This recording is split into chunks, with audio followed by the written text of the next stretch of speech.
Assalamualaikum everybody, kembali lagi dengan saya Tanti Aprilianti, salah satu mahasiswa IKIP Siliwangi yang akan membawakan materi teknik asesmen non-tes dengan tema observasi. Selamat menyaksikan ya. Dalam dunia bimbingan dan konseling, asesmen sangat diperlukan untuk mengetahui layanan apa saja sih yang diperlukan untuk peserta didik. Salah satu teknik asesmen yang akan saya bahas kali ini adalah teknik observasi.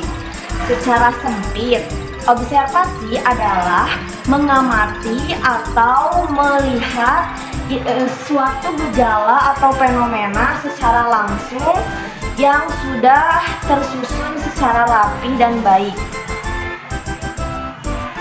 Secara luas, observasi adalah pengamatan secara langsung atau tidak langsung terhadap objek yang diteliti.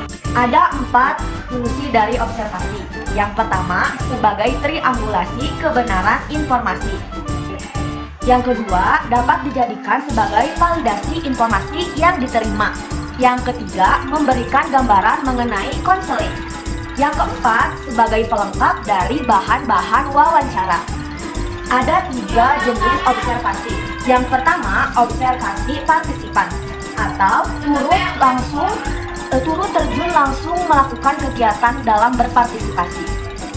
Yang kedua, ada observasi non-partisipan atau tidak turut ikut campur atau tidak turut ikut langsung pada observasi tersebut. Yang ketiga, ada observasi kuasi partisipan atau bisa kita sebut setengah terlibat dan setengahnya lagi tidak terlibat. Ada 2 observasi yang bisa dilihat secara lingkungan. Yang pertama, observasi naturalistik. Yang kedua, observasi eksperimental. Apa sih yang dimaksud dengan observasi eksperimental? Coba kita lihat jawabannya di sini. Observasi naturalistik dilakukan secara alamiah. Yang kedua ada observasi eksperimental atau observasi yang dilakukan secara eksperimen atau yang sudah dibuat. Ada beberapa hal penting yang perlu kita ketahui sebelum melakukan observasi. Yang pertama ada tujuan observasi. Yang kedua ada fokus observasi. Yang ketiga ada indikator observasi. Yang keempat ada variabel observasi. Nah, rekan-rekan, ada beberapa hal penting yang harus kita ketahui sebelum dan selama kita melakukan observasi. Yang pertama, ada metode pelengkap. Yang kedua, ada klasifikasi gejala melalui variabel dan subvariabel. Yang ketiga, ada alat pencatat data.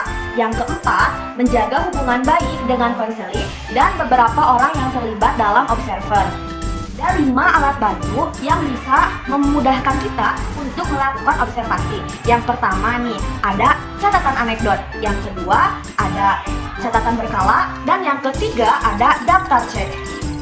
Yang keempat, ada catatan penilaian, skala penilaian atau catatan penilaian, dan alat bantu penilaian mekanik.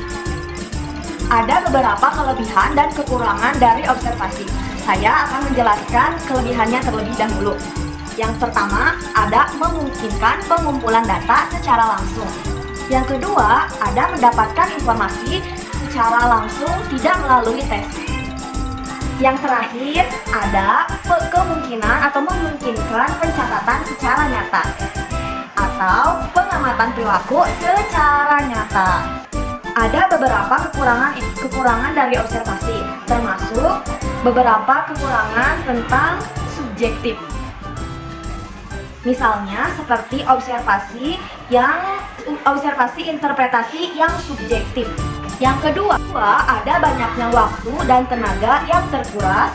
Yang ketiga atau yang terakhir adalah keterbatasan waktu dalam mengobservasi aspek internal. Materi yang tadi saya jelaskan dapat ditarik kesimpulan bahwa observasi adalah teknik asesmen test yang mengamati perilaku dan lingkungan. Bentuk observasi dapat dilihat dari 4 hal. Yang pertama ada subjek dan objek. Yang kedua lingkungan subjek.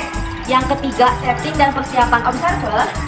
Yang keempat ada tujuan dan lapangannya. Sekian materi yang dapat saya sampaikan. Mohon maaf sekali bila banyak kekurangan. Wassalamualaikum warahmatullahi wabarakatuh.